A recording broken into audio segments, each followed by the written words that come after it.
बात ज़ेलेंस्की के सबसे बड़े झूठ की, जिसने उन्हें पूरी दुनिया में एक्सपोज कर दिया है। अमेरिका के एक डिफेंस एक्सपर्ट ने ऐसी बात बता दी है कि अब ज़ेलेंस्की पर बड़ा इल्जाम लगने लगा है। आरोप यह है कि ज़ेलेंस्की फेक न्यूज की फैक्ट्री चलाकर पूरी दुनिया में वाहवाही बटोर रहे हैं, लेकिन अब ज़ेलेंस्की की मुश्किल बढ़ सकती है। ज़ेलेंस्की अब एक ऐसे झूठ में फंस चुके हैं जिसका बड़ा फायदा पुतिन की फौज को होगा और युद्ध के मैदान में ज़ेलेंस्की की सेना बुरी तरीके से पीटी जाएगी।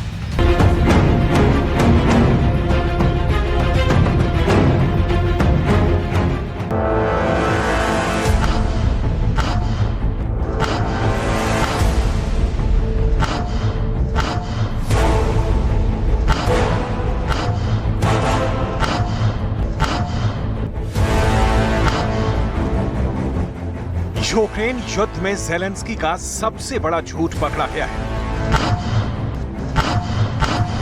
सबसे बड़े प्रोपेगेंडा का पर्दाफाश हुआ। ज़ेलेंस्की की सबसे बड़ी चाल बेनकाब हो गई है। ज़ेलेंस्की के दावे और हकीकत में जमीन आसमान का फर्क होता है। ये अब पूरी दुनिया जान चुकी है। युद्ध में यूक्रेन की सेना रूस पर पलटवार कर रही है, इससे कोई इनकार नहीं कर सकता। ज़ेलेंस्की ने दावा किया कि रूस के 3,800 से भी ज्यादा टैंक मारे गए हैं, लेकिन अब अमेरिका की एक एक्सपर्ट बॉडी, जिसे निष्पक्ष स्रोत कहा जा सकता है, उसका दावा है कि रूस के 2,000 टैंक ही तबाह हुए हैं। एक तरफ ज़ेलेंस्की के 3,800 का आंकड़ा और दूसरी तरफ अमेरिका की ओपन इंटेलिजेंस ऑरिक्स का कहना है कि सिर्फ 2,000 टैंक ही मारे गए हैं। अगर ये सच है तो माना जाएगा कि ज़ेलेंस्की ने अपने झूठ में करीब 200% का तड़का लगा दिया है।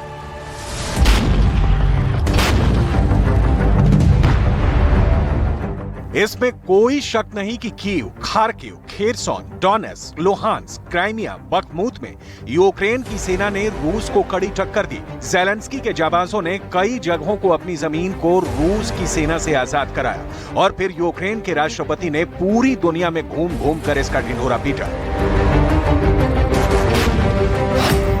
लेकिन अब अमेरिका की open source intelligence organization Oryx में यह दावा किया गया है कि असल में ज़ेलेंस्की ने पूरी दुनिया से झूठ बोला और दावा किया कि उन्होंने रूस के 3800 टैंक को मार गिराया है। यह यूक्रेन युद्ध का सबसे बड़ा झूठ है।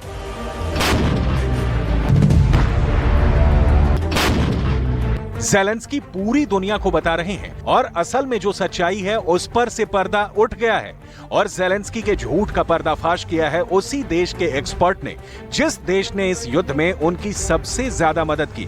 ज़ेलेंस्की पर डॉलर बरसा दिए, हजारों लाखों करोड़ के हथियार सप्लाई कर दिए। इसमें कोई शक नहीं कि ये सब ज़ेलेंस्की ने इसलिए किया क्योंकि उनकी फौज का हौसला कायम रहे। अमेरिका की एजेंसी के दावे के बाद अब ज़ेलेंस्की के हर आंकड़े में झूठ झलक रहा है। यूक्रेन का दावा है कि उसने रूस के 2 लाख से ज्यादा सैनिकों को युद्ध में मार गिराया है।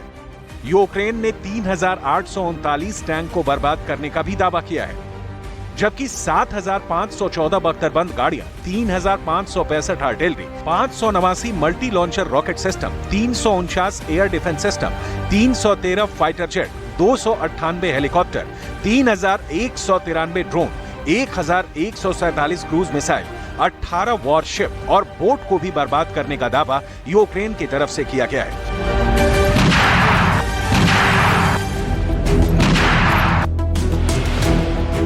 हालांकि इस पर रूस की तरफ से कोई बयान नहीं आया, ना ही किसी और एजेंसी की तरफ से इस पर कोई प्रतिक्रिया आई है। ऐसे में अब पूरी दुनिया के सामने यूक्रेन के दावों पर सवाल उठ रहे हैं। हाँ, इतना जरूर है कि यूक्रेन में दुनिया का सबसे खतरनाक टैंक युद्ध होने जा रहा है और जनवरी से मई के बीच पूरी दुनिया ने बहुत खतरनाक लड़ाई देखी है। अब जून में ऐसा युद्ध होगा कि पूरी दुनिया देखती रह जाएगी। इस वक्त यूक्रेन के रिजल्ट को 3 फ्रंट के नजर से देखना जरूरी है।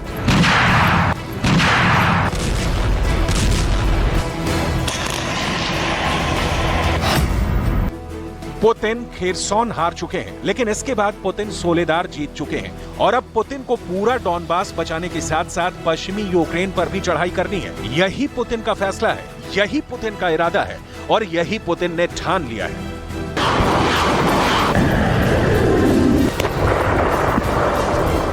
इसके लिए पुतिन ने एक बड़ी रणनीति बनाई है, क्योंकि अब जाहिर है कि टैंक अब यूक्रेन में बहुत ही खतरनाक युद्ध के लिए सबसे बड़ा हथियार बनने जा रहा है। टैंक ही वो मशीन है जो अब यूक्रेन के युद्ध का फैसला करेगी।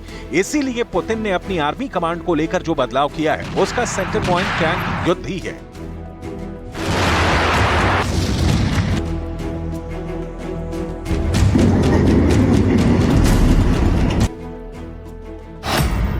इसीलिए पुतिन ने अपने top tank commander Valery Gerasimov को चीफ ऑफ जनरल स्टाफ बनाया है। Valery Gerasimov armoured corps officer है और टैंक युद्ध के बहुत बड़े और खतरनाक खिलाड़ी माने जाते हैं। जनरल वालेरी गेरासिमोव के आने के बाद अब रूस का फोकस टैंक वॉर पर है और साथ में होगी अटैक हेलीकॉप्टर की वो जुगलबंदी, जिसके सहारे टैंक रेजिमेंट यूक्रेन की जमीन को चीरते हुए आगे बढ़ेगी। यूक्रेन में टैंक युद्ध बहुत खतरनाक दौर में पहुंच चुका है, क्योंकि दावे बहुत बड़े बड़े किए गए हैं।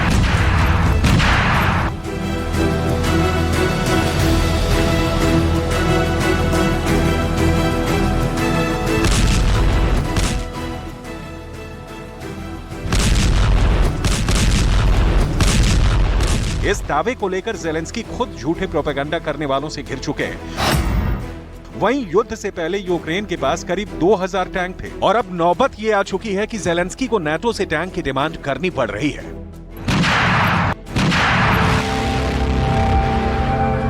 नाटो से चैलेंजर और लेपर्ड मिलने के बाद ज़ेलेंस्की का हौसला बढ़ा है और उनकी टक्कर रूस के बहुत ही खास टैंकों से हो रही है।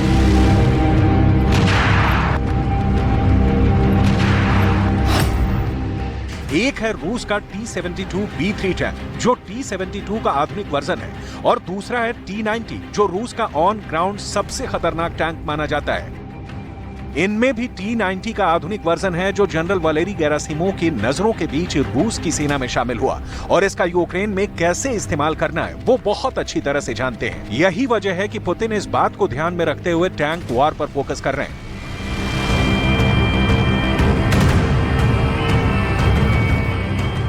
जनरल वालेरी गेरासिमोव अब रूस के स्पेशल मिलिट्री ऑपरेशन के कमांडर हैं और वो चाहेंगे कि युद्ध उनके हिसाब से लड़ा जाए। और ये बात याद रखनी होगी कि जनरल वालेरी गेरासिमोव को टैंक युद्ध में महारत हासिल है, लेकिन अब उनके सामने यूक्रेन नहीं बल्कि नाटो वाले टैंक का चैलेंज है और ये रूस के लिए बहुत बड़ी चुनौती कही जाएगी।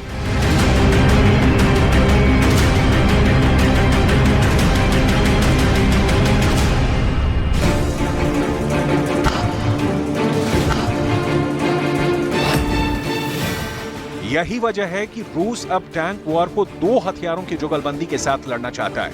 एक है T-90 टैंक और दूसरा है कमो 52 हेलीकॉप्टर। वालेरी गेरासिमोव चाहते हैं कि ये दोनों मिलकर आगे बढ़ें और यूक्रेन की फौज को कुचल कर रखें।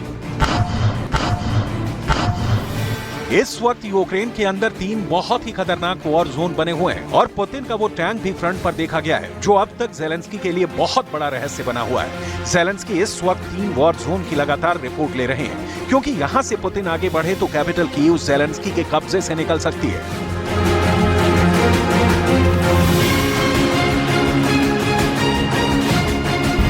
पहला वॉर जोन है उत्तर पूर्व में खार्किव, दूसरा है पूर्वी यूक्रेन का बख्मूत और तीसरा वॉर जोन है दक्षिण में खेरसोन। इन तीनों मोर्चों पर बहुत खतरनाक युद्ध चल रहा है और अब रिपोर्ट है कि पुतिन ने यहां अपना सबसे खतरनाक टैंक T-14 उतार दिया है। क्या यह खबर ज़ेलेंस्की को परेशान कर देगी या फिर इससे यह साबित होता है कि पुतिन बहुत ज्यादा टेंशन में आ चुके हैं?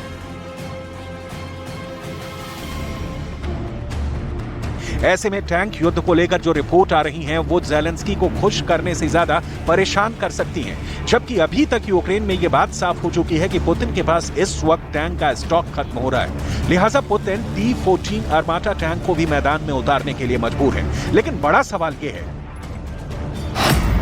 कि अगर T-14 आर्माटा का मुकाबला लेपर्ड टैंक या फिर चैलेंजर टैंक से हुआ तो क्या होगा? T-14 टैंक को लेकर पुतिन का भरोसा कितना है और ज़ेलेंस्की का डर क्या है?